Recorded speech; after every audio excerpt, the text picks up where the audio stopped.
Welcome. My name is Kim Newberger, and I'm going to guide you through your chapter test prep for Elementary Algebra Chapter 10.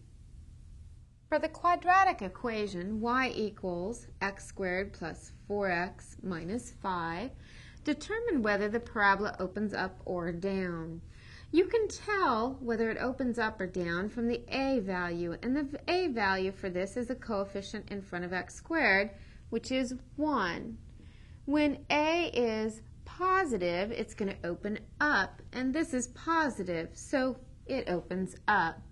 If a was negative, it would open down. This one opens up. Now we need to find the vertex of the parabola. The x-coordinate for the vertex is found by using the equation negative b over 2a.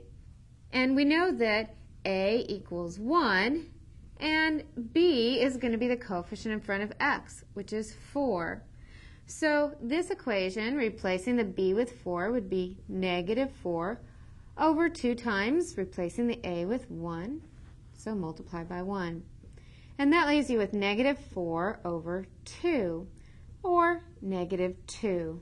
So that's the x-coordinate for your vertex. The y-coordinate can be found by replacing all the x's with the negative 2.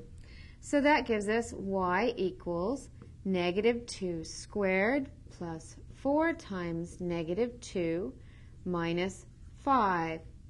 So y equals negative 2 squared is 4. 4 times negative 2 is negative 8 minus the 5. And that comes out to being negative 9.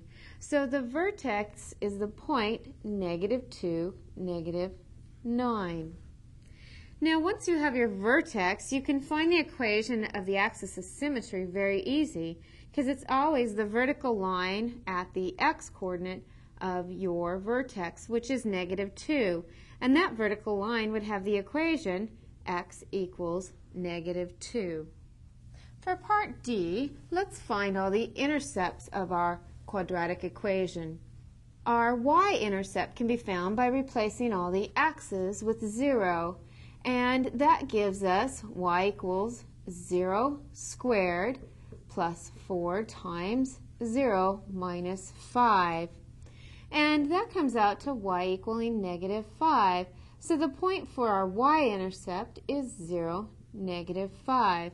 But we also have x-intercepts. Those can be found by using the quadratic formula, which remember is negative b plus or minus the square root of b squared minus 4ac all over 2a.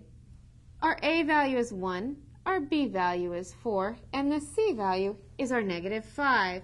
Let's plug those into that and find our x-intercepts. So x will be the opposite of 4 plus or minus the square root of 4 squared minus 4 times 1 times negative 5 all over 2 times 1. That replaces all the a, b's, and c's with whatever they equal. And then calculating that out, starting in here, 4 squared is 16, and negative 4 times 1 times negative 5 happens to be positive 20. Now that's all underneath the square root, and we have our plus or minus. The opposite of 4 is negative 4, and that's all over 2 times 1, which is 2. Continuing on by adding these, we end up with negative 4 plus or minus the square root of 36 all over 2. The square root of 36 is 6, so that's negative 4 plus or minus 6 over 2. Now we can separate this into two situations, one where we have negative 4 plus 6 over 2, and the other one where we have negative 4 minus 6 over 2. That's going to give one x-coordinate as negative 4 plus 6 over 2, which equals 2 over 2, which equals 1, which is the point 1, 0. The other x-intercept will be negative 4 minus 6 over 2, which is negative 10 over 2, or negative 5.